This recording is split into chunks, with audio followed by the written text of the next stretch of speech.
আলহামদুলিল্লাহ রাব্বিল আলামিন والصلاة والسلام على سيد المرسلين وعلى آله وصحبه أجمعين।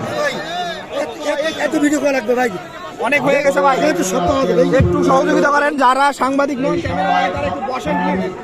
সভাপতি সংগ্রামী সভাপতি বাংলাদেশ জামাত ইসলামী নায়েব আমির অধ্যাপক মজিবুর রহমান, আজকের বিশাল সমাবেশের প্রধান অতিথি ইসলামী আন্দোলন বাংলাদেশের আমির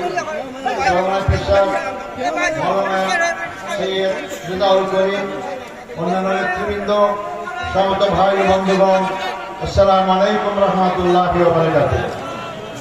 আমি একটু অল্প সময় কথা বলবো। আমি তো আপনাদের অঞ্চলের ছেলে, আমার অনেক সময় দেখা হবে ইনশাআল্লাহ। এই জন্য আমাদের প্রধান অতিথিকে সময় দিতে চাই, আমার সভাপতিকেও সময় দিতে হবে। আমরা আসলে এই প্রোগ্রাম শেষ করবো ইনশাআল্লাহ। আপনারা শুনেছেন 3টি ফাঁসির দণ্ড নিয়ে আমি কারাগারে ছিলাম, যে কোনো মুহূর্তে আমার ফাঁসি কার্যকর করা হবে। কিন্তু আমাদের রংপুরের ছেলে আবু সাইদের জীবনদার মধ্যে যে গণবিপ্লব শুরু হয়েছিল, যার পরিসমাপ্তি 24-এর 5ই আগস্ট, তারপরে মুক্তির পথ সুগম হয়। মুক্তি আজকে আমি আপনাদের সামনে হাজির হওয়ার সুযোগ পেয়েছি, আলহামদুলিল্লাহ।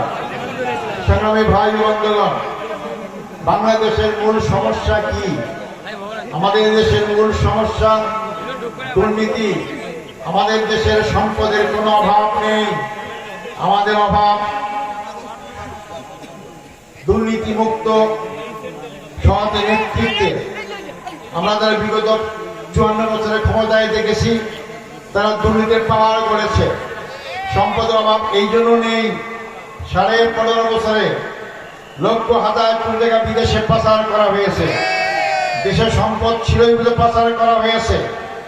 আজকে যদি সৎ নেতৃত্ব আমাদের সমাজ রাষ্ট্রে কায়েম হয়, বাংলাদেশ 3 থেকে 5 বছরের মধ্যে দুর্নীতিমুক্ত হলে বিদেশি সিঙ্গাপুরের মতো নয়, তার চেয়েও অনেক অনেক উন্নত বাংলাদেশ হতে পারবে ইনশাআল্লাহ।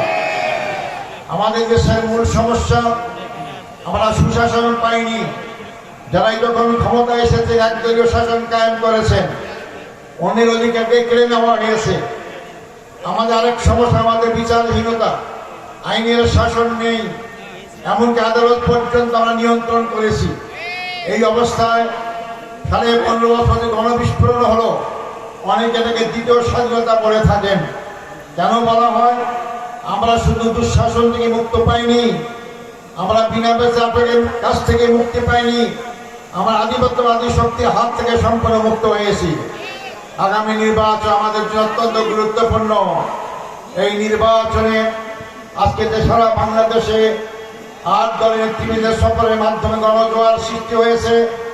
আমাদের বিশ্বাস, আগামী নির্বাচনে জনগণ ইসলামপন্থী দেশপ্রেমী এই শক্তিকে বাছাই করে নেবে ইনশাআল্লাহ। আমি তাই বলতে চাই, যারা আজকে আমরা আপনাদের সামনে হাজির হয়েছি, তারাই যদি আমরা দায়িত্বপ্রায়ী সরকারের, আমি রংপুরের সন্তান হিসেবে তাদের কাছে দাবি রেখে যেতে চাই। আমরা রংপুরের সন্তান, এই রংপুর সবসময় সব সরকারে আমরা অবহেলিত হয়েছি এবং আমরা বৈষম্যের শিকার হয়েছি। তারা দায়িত্ব করে অবশ্যই এই বৈষম্যের অবসান ঘটাতে হবে। আমরা তিস্তা মহাপরিকল্পনা এটা আজকে বাস্তবায়ন করা হচ্ছে না। অনেক শক্তি আজকে বাধা দিচ্ছে, যার কারণে আমরা ভারত থেকে তিস্তার মাধ্যমে ন্যায্য হিসাব পাচ্ছি না। আমাদেরকে শুকিয়ে মারার ব্যবস্থা করা হয়েছে। যারা এই দায়িত্ব গ্রহণ করবেন, এই তিস্তা মহাপরিকল্পনা বাস্তবায়ন করতে হবে। আজকে ফারাক্কাবাদ দিয়ে উত্তরবঙ্গের 4 কোটি মানুষকে ক্ষতিগ্রস্ত করা হয়েছে। এর থেকে দেশকে বেরিয়ে আসতে হবে। দেশে মানুষ পরিবর্তন চায়। 24-এর 5ই আগস্টের পর পরিবর্তন শুরু হয়েছে। সেই পরিবর্তনকে স্থায়ী রূপ দিতে হলে আগামী নির্বাচনে আপনার মূল্যবান ভোট, মূল্যবান জায়গায় আপনাকে ফেরত চিনি মারতে হবে।